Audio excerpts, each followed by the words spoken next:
Hi, this is Vincent, and welcome to Right of Way, a vlog about traffic, transport, and road safety. In today's episode, I want to talk about the implementation of the yellow bus lane along EDSA. I've been wanting to do this episode for a while now, but never really got around to it. In fact, as early as a couple months ago, I started collecting B-roll footage for this episode. And then last week, I received something in the mail that finally made me decide it's time to do this episode. What's this? MMDA summons citation. Yellow bus lane violation? What the f? Yep, that's right, folks. I got a ticket from the MMDA through their no contact apprehension program for violating the yellow bus lane. Now, before you get all in a huff that I'm going to use this vlog to try to worm myself out of paying for a ticket, I'll have you know that the day after I received the ticket, I paid it, 500 pesos. So I have no personal stake in this vlog at the moment. But I do really want to take up the implementation of their yellow bus lanes. Last year, in about November, before I even started this vlog, I sent a I sent a tweet to the MMDA asking for clarification on the yellow bus lane policy, because there were some news reports that they were going to have a vigorous implementation of the yellow bus lane. So I asked them, well, how far in advance can a motorist be in the bus lane if they're going to exit from EDSA? They're going to make a right turn from EDSA. And the MMDA said, well, you can enter the yellow bus lane 100 meters before your exit. And I said, well, is that 100 meters written down anywhere, in a policy somewhere? And they said, no, it's not written down, but you can follow our white dashed lines. And then I said, have you seen your white dashed lines? How short they are? Why don't you try using a white dashed line to exit off of EDSA? I challenge them to try to do it. Because for those of you who observe this white dashed line to exit EDSA, they're very short. They say you're allowed to enter the bus lane 100 meters before your exit, but those white dashed lines are much shorter than 100 meters. I guarantee you that. And the problem with the implementation of their yellow bus lane, I think, are threefold. First is that the policy itself is vague. According to the MMDA during the tweet, it's not written down anywhere. There's no policy guideline that we can all refer to, us as motorists, can look at and say, okay, 100 meters. We can only enter 100 meters before we exit off of EDSA, or we're only allowed in the bus lane 100 meters after we enter EDSA. Okay? It's not written down according to the response I got from MMDA's Twitter account. Okay? So that's the first thing. It's vague. Second is that their white dash lines are not 100 meters long. In fact, I went out and actually measured the two white dash lines. One, the one in Australia, near the area where I got caught. And the second one I measured, which is the one I had been meaning to measure all these months when I was thinking about this particular episode, is the one on the same part of EDSA, the southbound part of EDSA, in Guadalupe, Makati, a couple of meters before you actually hit Australia. And this is an exit to enter San Carlos Seminary. And I noticed that the white dash lines of the MMDA were extremely short. So let's go out and let's measure how long those white dash lines are of the MMDA. We're here at the corner of Australia and EDSA, near the area where the camera caught me in the bus lane. What I want to do is I want to measure their white dash line, because they said you can enter the bus lane as early as 100 meters before an intersection. I have a sneaky feeling that this white dash line is less than 100 meters. So come with me and let's measure it.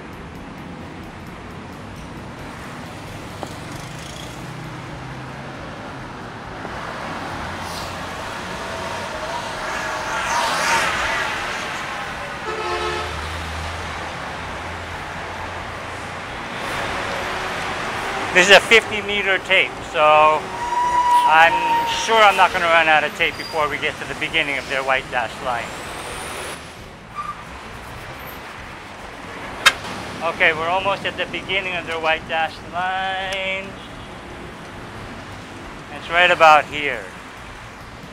And what do I have? I have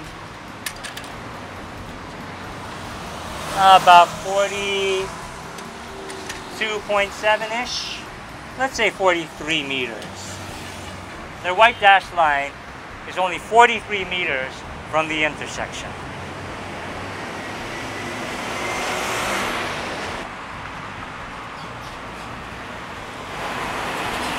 We're here in San Carlos Seminary in Guadalupe, Makati. It's just a couple hundred meters north of the Australia turnoff that we were talking about earlier. This is really the exit that I wanted to feature in this episode because it's extremely short. My guess, it's only about 20 to 30 meters long. So let's measure it.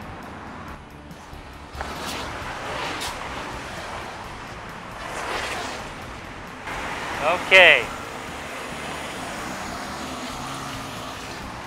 It's about 25 meters, just as I thought.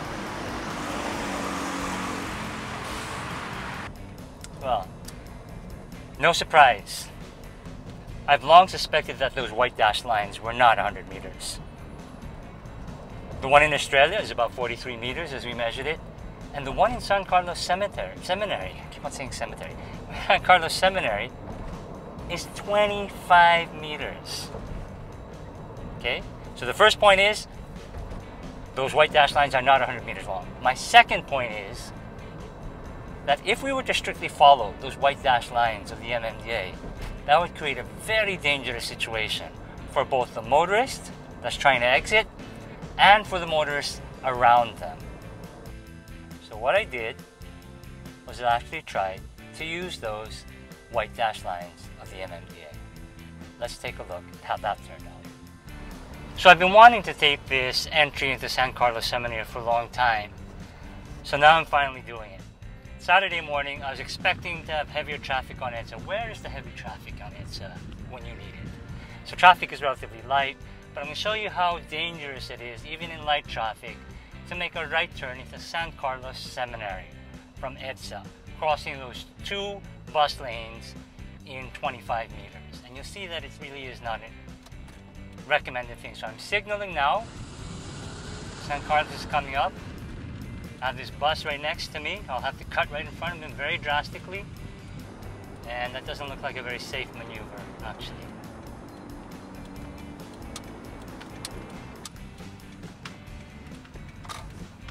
Okay. So now I'm gonna come around and exit.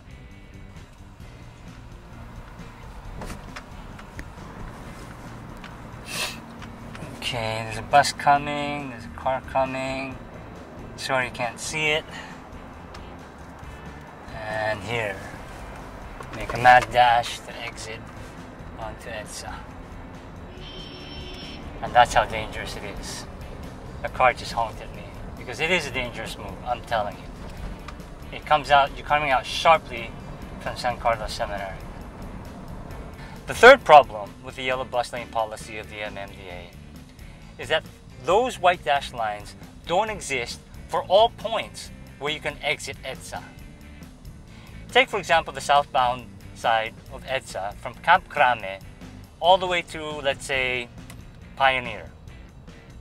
Along that stretch of EDSA, there are lots of commercial establishments, there are several gas stations, there are car dealerships. None of those commercial establishments where cars can legitimately enter and exit to and from have the white dashed line. So what a motorist has to do, according to the MMDA, is estimate this 100 meters. Okay? So let's say you're going southbound, you're exiting out of the Shaw Boulevard underpass, and you want to go to one of those gas stations. There are 3 gas stations right after Shaw Boulevard.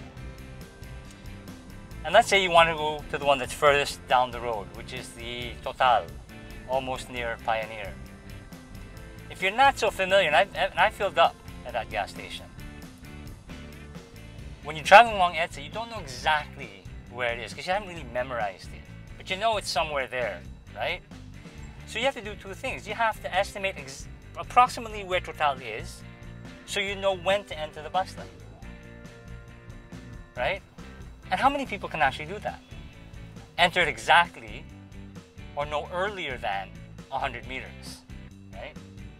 And supposing an MMDA enforcer pulls you over for entering the bus lane, and you say, what are you going to say? Sir, papunta ako sa Total. And are you going to argue? Are you going to pull out a measuring tape to actually measure if you entered too early? If you entered earlier than 100 meters? See? And this is where the opportunity comes in. Because the MMDA can say, hindi, sir, lagpas 100 meters yan. Who are you going to argue? Who's going to win that argument? Unless you actually have a tape measure in the back of your car like I do. You pull it out and then you measure it, right? So that's not going to work. And that is to the great disadvantage of the motorists. Because it's the motorist's word against the MMDA enforcer's word. Okay? And that's not a good situation. I've always said that the rules have to be clear. If the rules aren't clear, then the MMDA and the local enforcers have no right to enforce any of the laws. They have to make the laws clear. And the fourth problem with the yellow bus lane implementation of the MMDA is cutting across those two bus lanes in such a short distance goes against everything we've learned about safe driving. What I know is that if you're going to make a turn, if you're approaching an intersection, you're going to make a turn, let's say you're going to make a right turn, you want to get into position at an early enough time. You don't want to do it last minute, right? So you would probably want to position yourself 200, maybe 300 meters ahead of that intersection, depending on the speed. If it's a 25 km/h zone, then maybe 150 meters is good enough. But when you're traveling along a thoroughfare such as EDSA, where I think the speed limit is 50 km/h, and assuming you can travel at 50 km/h, you don't want to enter the rightmost lane to exit only 100 meters away. So it goes against everything we've learned about safe driving. So you saw how dangerous it was for me to try to exit off of EDSA to enter San Carlos Seminary. It was a relatively light day for traffic, and so I didn't have to contend with too many cars. But it's a dangerous maneuver, trying to cut across two lanes in 25 meters. In fact, we had a conversation with one of the employees there at San Carlos, and he was telling me that they have seen so many near accidents and some accidents because of cars trying to enter their seminary. They know it's a problem. I challenge anyone from the MMDA on a day when there's moderate traffic to go on the southbound lane near Guadalupe and Makati and cross those two lanes in 25 meters to enter San Carlos Seminary. When I did it, I was scared because I had to slow down as I was approaching the exit point, and there's a car behind me. And he probably wasn't expecting me to slow down, almost to about 20 kilometers, maybe 15 km/h, so that I can make that sharp right turn. Right? So it is a very dangerous maneuver. I did it one more time off cam, just to fix the gear. And it was just me on the third lane, the first private lane on the right. And then there was a bus speeding along on the rightmost lane. And I could see him in my side view mirror that he was coming in pretty fast. You know how these buses are in EDSA. And there's a car behind me. I had to make a decision. Do I slow down to a near stop and allow the bus to pass me before I make my right turn? Or do I try to beat the bus? Both of those situations are very dangerous. Slowing down on the third lane of EDSA when other motorists behind you aren't expecting you to slow down can cause an accident. If I crossed and I decided to cross the path of this speeding bus, That's also a very dangerous situation. The bus is not expecting me to make such a sharp turn in a very short distance. So what's the solution? How is the MMDA supposed to separate buses from private cars? Well, if they insist on keeping the 2 bus lanes on the right, I don't think they should be very strict about disallowing private cars, because it's just too hard to enforce for the reasons I just mentioned. So they really have to rethink this yellow bus lane policy of theirs, because it's vague, it's dangerous, and it's not consistent. You know, there are places there where you need to exit where there are no white dash lines. So that makes for a very bad policy, very bad. The other solution is really to implement, and I hate to keep on saying this, the bus rapid transit system. I did a whole episode on that, so you may want to take a look at that to understand what the bus rapid transit system is. But just very quickly, what would happen is buses would occupy the innermost lane, the lane closest to the center island. And that lane would be exclusively for them, and it would be segregated by a physical barrier. And then there would be stations, enclosed stations where people could board and alight. And when you do it this way, then you have no worry about buses mixing with private cars and private cars mixing with buses, because there would be no reason for private vehicles to enter the leftmost lane where the buses are. So I think those are the only 2 options that we have to try to resolve this issue, because it is an issue. We cannot allow this to go on any longer and allow the MMDA to issue tickets on this very vague policy of theirs, disallowing private vehicles on the bus lane. So that's it. We're at the end of another episode. If you have any ideas, suggestions, photos, or videos that you'd like to share with us, you can email them at rightofway@rappler.com, or you can send us a message on Twitter, Instagram, or Facebook at rightofwayph. Until then, this is Vincent, and I'm out of here. Stay out of those yellow bus lanes, boys and girls.